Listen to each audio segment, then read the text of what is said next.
Hello, and welcome to a More Perfect podcast. Today, we'll be talking about something that happened to me in my own life. I turned 20 a short while ago, and I went to the most magical place on earth, Disney World. Specifically, I went to Disney Hollywood. You know, there's a few different parks at Disney World. Magic Kingdom is the big shebang. Disney Hollywood is where they keep all their other movies, maybe their acquired properties, etc. I went to Disney Hollywood for Star Wars Galaxy's Edge. In short, this episode's going to be about why you should not go to Star Wars Galaxy's Edge in the near future, or any of the Disney parks for that matter. It truly was the most disappointing place on earth. Come at me, Disney. I'm not even kidding. Like, send your goons after me. Like, I am so angry at what happened to me there. But it really ties in to a sinister element in our society, actually. Like, I was sitting there thinking about how mad, how pissed off I was after my experience at Disney World. And then I realized that, holy crap, I just experienced the effects of what I've been talking about on this podcast for some time now. So I'm going to get into that in this episode. Before all that, I've got a few housekeeping announcements to make. Number one is you can now contact me and this podcast. I have a Facebook page and an Instagram at The Amp Show. And also, you can email me at moreperfectmail@gmail.com. All those contacts will be linked in the podcast description. One more story before we get to our main story of this episode. I was relaxing the other day. I know. I actually relax. Big mind blown. And I was just chilling, watching Netflix, right? And I wanted to watch a specific movie about a boxer named Rocky Balboa.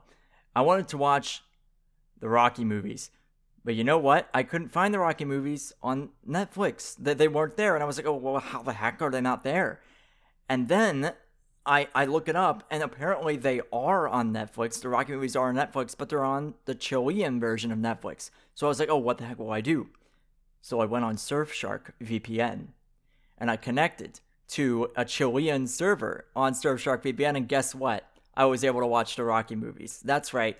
If you get Surfshark VPN, you will be able to unlock all the shows that you've been missing on Netflix. That's right. All the shows that you've been missing on Netflix can be accessed through Surfshark VPN. Plus, on top of that, you get 81% off. Support the show, get Surfshark VPN, unlock all the Netflix shows that you have been missing. Okay, with all that out of the way, why shouldn't you go to Disney? Why shouldn't you, as a Star Wars fan, you've been watching the movies all your life. You've seen all the shows. You've seen Clone Wars. You've seen Rebels. You might have even seen the Star Wars Holiday Special. I will be linking that because George Lucas tried to delete it. But you've seen all these movies. Why shouldn't you go to the Star Wars park? I mean, it just seems like the logical conclusion, right? Wrong.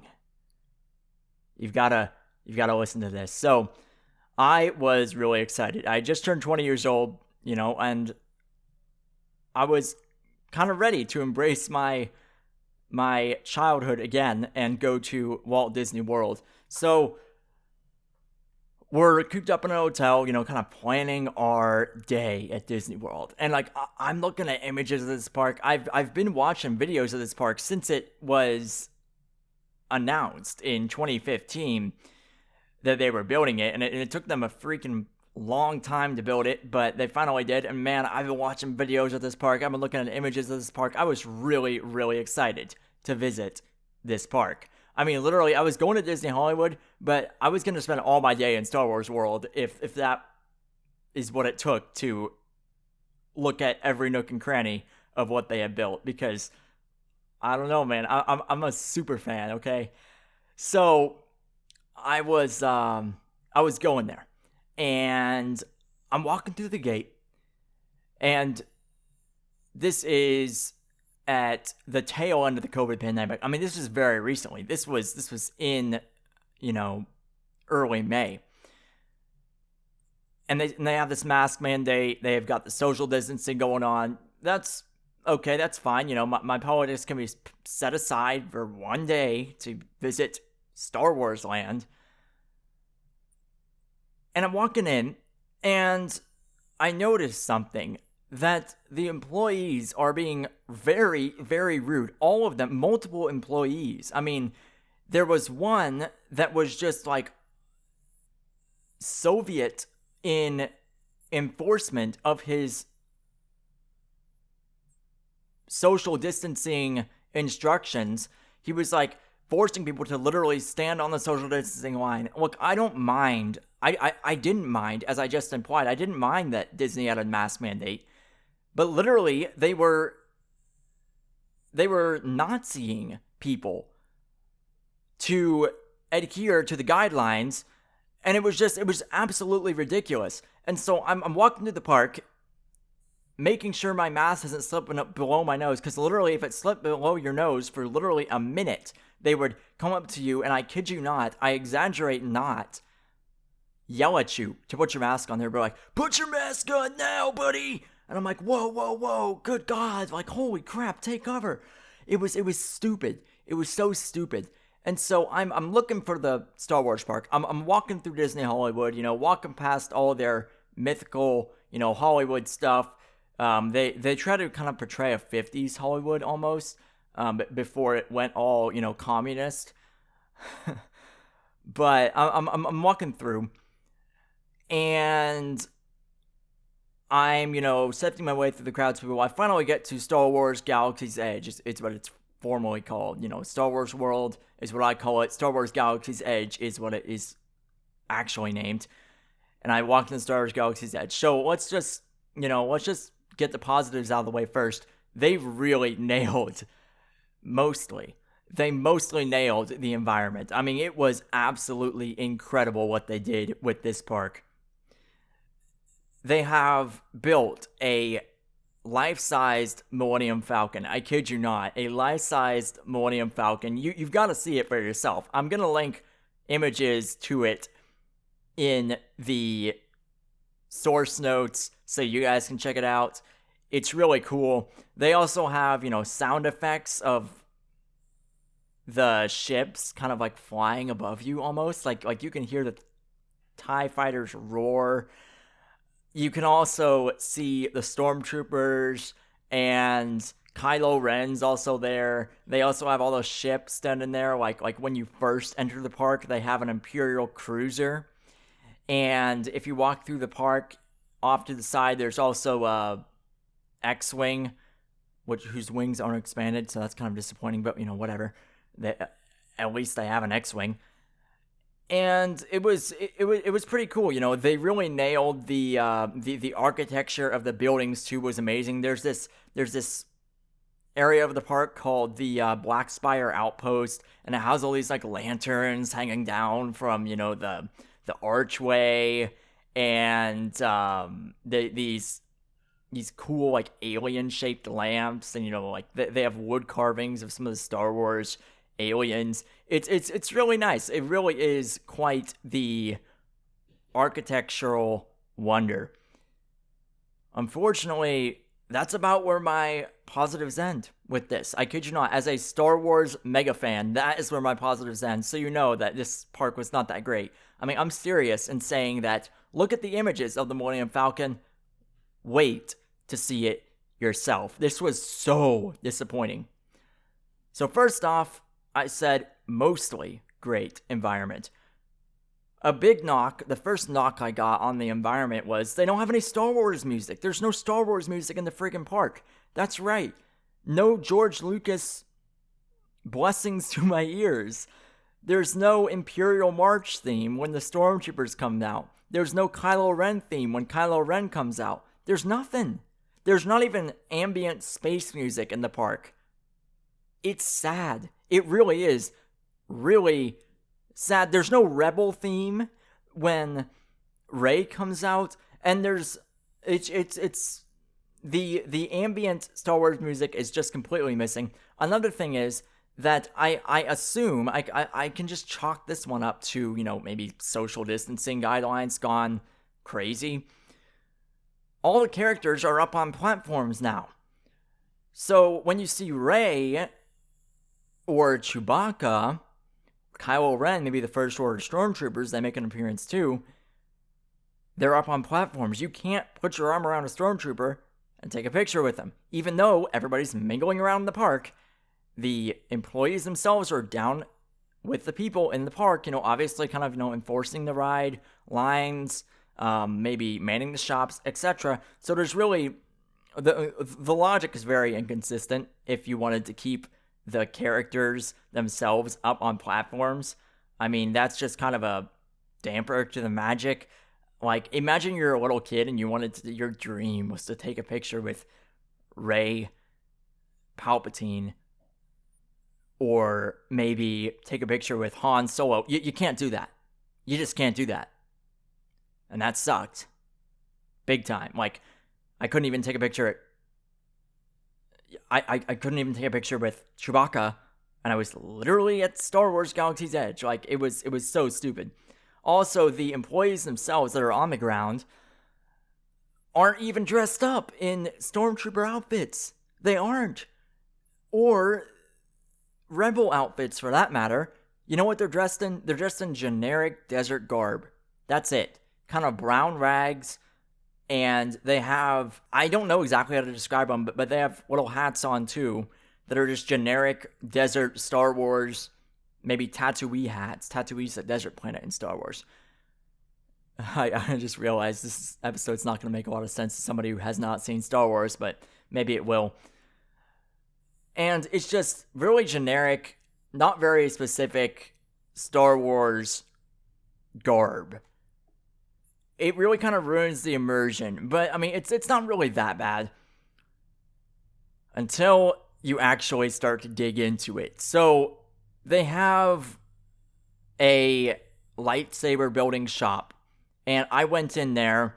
I didn't end up building a lightsaber because it's, I want to say $200 to build your own plastic lightsaber. You can also build your droid for like $100 minimum, I think, and then you can probably add stuff onto that, so it probably goes above $100. I wasn't going to spend, all of that on one thing. I wanted to, I literally went in there willing to spend $150 max on a couple of different items, right? I was ready to burn my wallet at this park. But I didn't end up doing it because the merchandise sucked. I was so dedicated to this park, I literally looked up the merchandise before we went just to make sure I wouldn't miss anything in the shops, because I don't want to not enter a shop and, miss some gear that I would really want, some Star Wars Galaxy's Edge exclusive gear, even though the Galaxy's Edge stuff isn't really exclusive at all because Disney started selling it outside of the park. The gear is not that great. Even the mugs aren't that great. The shirts are poorly designed. I mean, there's not even generic Star Wars logo, right? There's not even the movies on the shirts. No, there's some shirts that say Black Spire Outpost, but if we're being honest here, who the hell is going to know what Black Spire Outpost is? They're going to think you're wearing a freaking video game t-shirt, not something from Disney. Like, it's just a very, it's very poorly thought through. It seems like this park was almost an afterthought. It's that bad. Like, the merch is that bad. Oh yeah, you can't even enter the Star Wars Cantina, and I don't even know if they have bands playing. They probably don't, because Disney's just psycho with their mandates. Again, I don't mind, but I just mind when you enforce them like a Nazi. They were just straight up rude to me. They yelled at me multiple times because I tried to take a picture with my mask off in the Millennium Falcon. They were just so rude, but you had to get in this electronic queue. This is my last thing before I get into what really ruined it and how it ties into the sinister aspect in our culture. They were requiring you to do this electronic queue thing to enter all of the restaurants, as I said earlier, like the Star Wars Cantina, and to enter the rides as well. So what would happen is they would do an announcement over the announcement system saying, Star Wars Smuggler's Run is now open, Star Wars... Actually, they didn't really do announcements for Smuggler's Run, which was the Millennium Falcon ride. They did do announcements for Star Wars Rise of the Rebellion, which was their kind of showcase ride or whatever. And you would get on your phone, access the Disney app, and then put yourself in the queue, sign your family up, and then hopefully you got in the queue. Well, the queue obviously filled up within 1 minute because the whole park got on their phones at once, and then boom, everybody tries to get on this queue. It was a mess. It was an absolute mess. I never got to ride Rise of the Rebellion. Maybe my opinion would have changed, but that's not my fault. They just have terrible infrastructure at Disney. I totally blame it on Disney because we actually did get in the queue. We actually were filling out our forms less than a second after the queue opened. And then it glitched and kicked us out. So thanks a lot, Disney. Your infrastructure sucks. And I was never able to ride Rise of the Rebellion. But, whatever. I did get to ride the other ride, which was called, on the Millennium Falcon, it was called Smuggler's Run. And that ride was pretty good, but it wasn't that great. So I was walking through the line I was waiting in the line at Star Wars Smuggler's Run. And the employees, first off, were super, super rude to everyone there. I mean, people were visibly getting pissed off at the employees. They were back-talking to the employees. Not much. I mean, most people wouldn't. Like, it wasn't like, oh, the employees were just getting pushed around and then understandably getting, kind of angsty with the customers, even though, maybe as customer service you would expect that they would have a little bit of patience. No, it wasn't like that. Generally, people would comply. No, people were being yelled at because they would leave their designated little line in line. They would be harped at to put their mask on. Little children were corralled back to their parents because they would walk away. It was this strict. It was this horrible at Disney Star Wars Galaxy's Edge. So I'm waiting in line. And the first time I didn't really notice it, but the second time it really started to bother me. In line, they have kind of the lore to the ride, the kind of the backstory of, the mission you're going to be going on or whatever. They might have, some spaceships that, flip and, do the light shows or whatever. And they had all these things. But you know who was piloting the Millennium Falcon? It was this alien pirate called Hondo. And Hondo the pirate is a character in the Clone Wars series. He was also in Star Wars Rebels. He doesn't really make that big of an appearance. But Hondo, instead of Han Solo, was piloting the Millennium Falcon. Everybody knows Han Solo pilots the Millennium Falcon, not Hondo the pirate. And I was like, okay, where the hell is Han Solo? Like, you would expect to meet Han Solo, or at least Chewbacca. Maybe even Poe Dameron, who was one of the, I'm going to say it, he was the knockoff Han Solo in Disney's sequel trilogy. You would expect to even meet those, or maybe even Luke Skywalker in the Millennium Falcon as you're walking through it. Nope, none of that. No, just Hondo the pirate. It was ridiculous. And then I started to notice something else. So, okay, there's no Han Solo. Wait a second. Where is Luke Skywalker? There's no Luke Skywalker.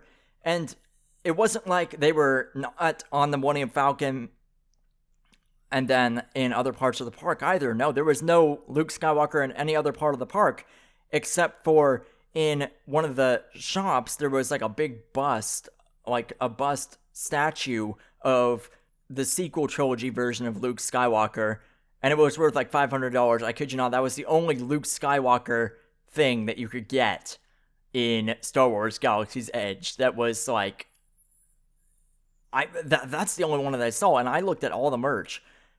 Han Solo, totally missing. You couldn't even buy Han Solo's blaster. It was ridiculous. I'm telling you, this is just not worth it. It is a Chinese knockoff. Anyways, so there's no Han Solo, no Luke Skywalker. Even on the shirts, there's Princess Leia shirts, so you can't tell me that it was because of the setting that there was no Han Solo or Luke Skywalker there. There was Princess Leia on the shirts, but there was no Luke Skywalker on the shirts. Her own brother, whatever. There was no Count Dooku. There was no Anakin Skywalker, no Obi-Wan Kenobi, none of this. So what do Obi-Wan Kenobi, Luke Skywalker, Count Dooku, Poe Dameron all have in common? they're all white males. And this was when it occurred to me. You see, a few days before I think it was the day before I traveled to Disney Hollywood to go to Star Wars Galaxy's Edge, some leaked documents came out. And these leaked documents exposed Disney World for what they were doing behind the scenes. It's a diversity, equity, and inclusion infestation of Disney World. Oh, now, before I really harp on this, I want to make it clear. Diversity, equity, and inclusion are not the reasons why I'm telling you not to go to Disney. The reasons why I'm telling you not to go to Disney is they obviously have a lot of work to do on the park. It's not a very good experience. Even if you try to make it a good experience, the merch isn't that great. The employees are incredibly rude in enforcing the mask mandate. I was screamed at for taking my mask off in the Millennium Falcon ride when I dared to want to take a selfie in the cockpit of the Millennium Falcon. How dare I ever try to take a selfie in the Millennium Falcon? How often do you even get in the Millennium Falcon? Like, this is a once-in-a-lifetime picture. You gotta take it. It's ridiculous. They literally said, even when you're taking a photo, don't take your mask off. You keep your mask on in the photo. They would yell at little kids to keep their mask on. The science says little kids can't even transmit the coronavirus. It's ridiculous how mean they were. I left there feeling worse than when I walked in. That is why you shouldn't visit Disney World in the near future. Not because of the diversity, equity, and inclusion. But the diversity, equity, and inclusion, I believe, explains why there's no Luke, why there's no Han Solo, why there's no Count Dooku, why there's no Obi-Wan. None of those characters. Why a bunch of the lore is missing and why Star Wars Galaxy's Edge is lacking. So these leaked documents were obtained by a journalist called Christopher F. Rufo. And Christopher F. Rufo was given these documents by a whistleblower within the Disney Corporation, which obviously controls Disney Plus, the Disneyland parks, as well as, all the corporate operations of Disney, because, Disney controls the world. These racial diversity, equity, and inclusion documents are incredibly toxic. As I went over in the last episode, this is how critical race theory inserts itself into your organization, your institution, your job, etc. Diversity, equity, and inclusion programs are the virus. They are the virus. You need to avoid them at all costs and destroy them at all costs if they are already infecting, subverting, and destroying where you work. I kid you not. It's evil. It is evil. How evil is it? Well, let's look at these documents. These documents are called Reimagine Tomorrow, Where We All Belong. Walt Disney Company. So, Reimagine Tomorrow, the document is titled Allyship for Race Consciousness. Again, in the last episode, I remarked how allies are what they call themselves when they stand up for all those oppressed black people. I'm not going to read through all of the document. Maybe I'll make a separate episode, but it would take me like an hour to interpret all the jargon, because they're speaking in English all right, but they don't use words the same way we use words. Diversity doesn't mean diversity. Inclusion doesn't mean inclusion. Equity certainly does not mean equality. But most people wouldn't know that. Most people don't speak the quote-unquote woke language or the critical social justice jargon. But I do. Let me just point out something in the first sentence that exposes Disney's bigoted racism. The document says, first sentence, page 2, many of us are wondering how we can step up to support black colleagues and promote racial justice. Think of this guide as one of the many starting points to becoming an ally. Ally is cultist. Throughout this guide, we have been intentional about addressing both white and non-black people of color allies because each group can extend different and distinctive types of allyship. You see the intersectional influence there. While this is not an exhaustive list, there are 3 critical components to being an ally: learning, reflecting, and engaging. It continues, it also says, do not rely on your black colleagues to educate you. This is emotionally taxing. Take ownership of educating yourself about structural anti-black racism in the current and historical context. Opt for sources from black authors, journalists, and organizations. I kid you not, it says those things right next to each other. It says, opt for sources from black authors, journalists, and organizations. But then it also says, don't rely on your black colleagues to educate you. This is emotionally taxing. Again, this is straight critical race theory. It's not supposed to logically make sense. This is critical theory, everyone. You have to drop what you think is logical here. Imbibe yourself with what the cult believes to truly understand it. You must speak the language to be able to be immune to the manipulations. It's the only way. I've thought about this for at least since October of last year. I've been studying this nonstop every single day. The only way to be immune is to, in effect, vaccinate yourself against the virus. Learn how to fight it. Okay. So I want to talk about, why is this racist? It's called the soft bigotry of low expectations. The soft bigotry of low expectations is, in effect, when you say, oh, you need help. You're weak. You're not strong enough. Let me help you. And let me pad the way for you because you deserve special treatment because of your lower status. They're calling black people less because of the color of their skin. They're saying, oh, you've been disadvantaged from the beginning and we need to help you. We need to help you and we need to pad your way because you're not strong enough. They think that black people aren't strong when they do this. They think that black people of non-white skin color, are less. Not to even mention that the colloquial understanding of racism, again, not their understanding of racism, but the colloquial understanding of racism would see racism against white people, but you have to understand that they don't see their discrimination against white people as racism, okay? That's why they say that's not racism. Again, that's a whole other episode. It has to do with the understanding of racism according to critical race theory. The soft bigotry of low expectations, they are, in short, assuming that black people are less, assuming that they need special preferential treatment because of their systemically determined place in society.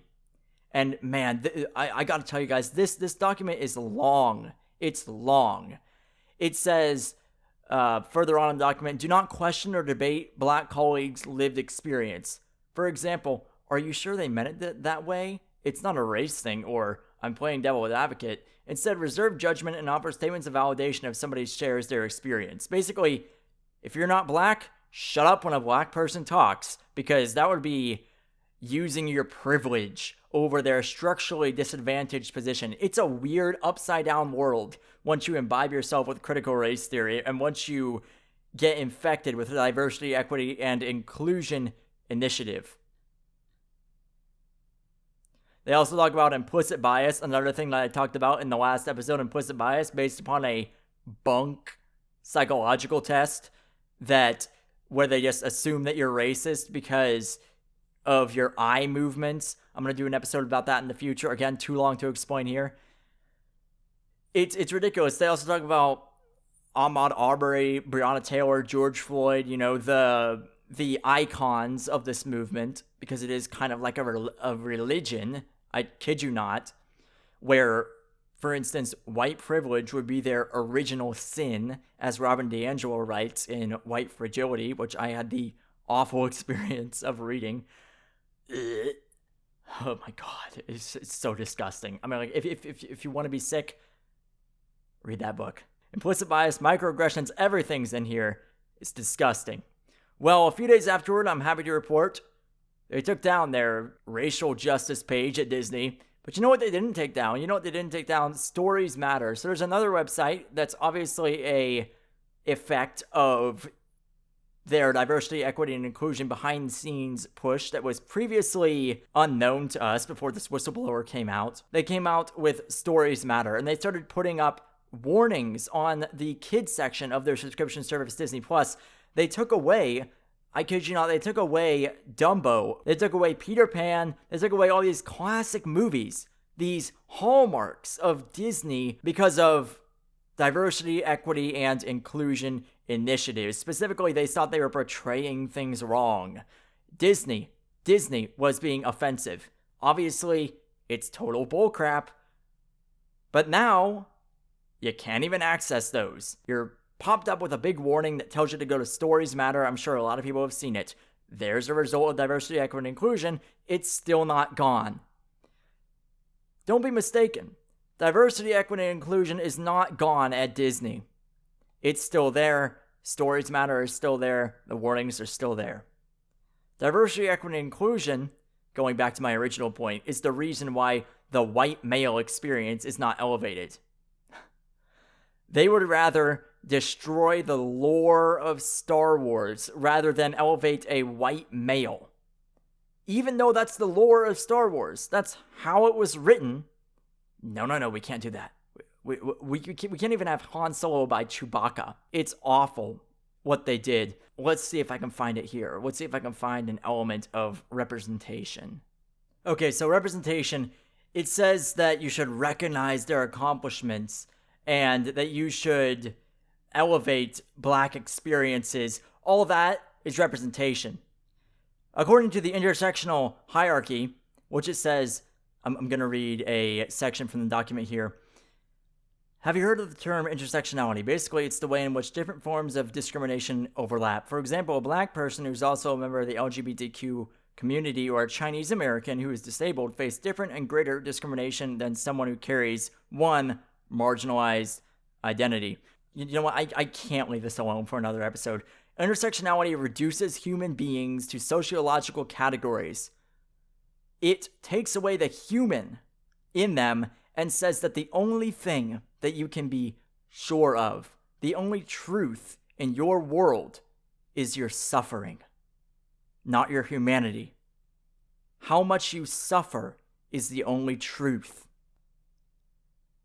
It's dark stuff. It's dark stuff. According to this intersectional hierarchy, white males are the most privileged in our society. Therefore, to elevate the Black experience would be to not have white males like Han Solo, Luke Skywalker, Obi-Wan at the center of the park. Rather, it would be to destroy the lore, destroy the Star Wars Galaxy's Edge attraction in favor of diversity, equity, and inclusion.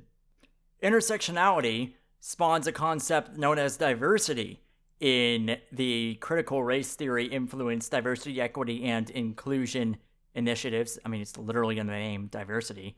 Diversity doesn't mean what we think it means. So diversity means, in short, to elevate activists that continue to make everything about racism, everything about privilege and power dynamics to the forefront of an organization. It doesn't mean diversity of thought or diversity of opinion, which, can yield a better outcome in a project. If somebody disagrees, then you can kind of reform the product in maybe the marketing room.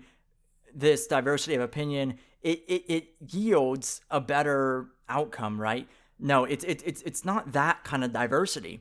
It's diversity of those with marginalized experiences, those that meet the politics of intersectionality, of critical social justice, of critical race theory, are diverse.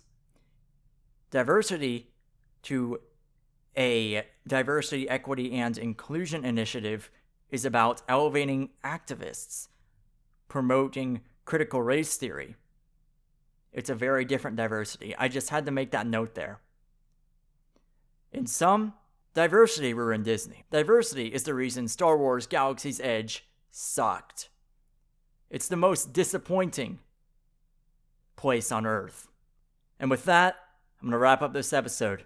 Don't go to Disney. Don't go to Disney anytime in the near future. They're rude and they're racist. Once again, I encourage you to support the show, Surfshark VPN, keep your internet safe from big tech corporations. Stay tuned for the next episode in my continued assault against the enemies of America, the enemies of liberty. Share this show with all your friends, and, as always, have a more perfect day.